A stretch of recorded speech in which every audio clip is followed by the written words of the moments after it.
Vous écoutez Europe 1, bonjour, il est 6h07. Vendredi 14 février, les petits poissons dans l'eau ne font pas que nager, ils ont eux aussi une vie amoureuse, plutôt originale même. Ça vous rappelle Véronique. quelque chose, hein, Alexandre, hein, la chanson bien sûr. Eh Car bien sûr, la chanson. Alexandre, vous ne l'aurez pas manqué, c'est la Saint-Valentin aujourd'hui. Et si vous êtes à Paris, une soirée spéciale est organisée à l'Aquarium Tropical. Autour d'un verre, vous découvrirez ainsi l'art de la séduction dans les océans. Reportage Europe 1 de Sébastien Bordenave.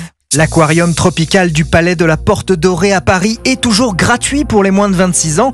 Constatant que l'endroit est devenu progressivement un lieu de rendez-vous pour la jeunesse, il a donc été décidé d'organiser une soirée Saint-Valentin à l'aquarium. Ambiance feutrée, musique adéquate, l'occasion aussi et surtout d'explorer les mystères de la séduction des poissons et des coraux. Ces derniers se reproduisent en fonction de la température de la mer et des cycles de la Lune. L'aquarium a investi dans un système reproduisant ces conditions. Mais il y a d'autres surprises aquatiques à découvrir. Charles-Édouard Fusari, directeur du lieu. Celle qui m'étonne le plus, alors c'est vrai que c'est difficile parce qu'il y en a énormément. Par exemple, certaines espèces qui vont changer de sexe au cours de leur vie. Vous avez par exemple les poissons clowns, ils naissent mâles et ils vont devenir femelles. On a aussi certaines espèces qui sont hermaphrodites, où un individu peut être à la fois mâle et femelle et donc se reproduire tout seul sans avoir besoin d'autres partenaires. Il y a aussi le Parétroplus Menarambo du Madagascar, un poisson qui vit en couple. Voilà une belle soirée Saint-Valentin. Message à 21h30. L'aquarium ferme ses portes, les poissons doivent dormir.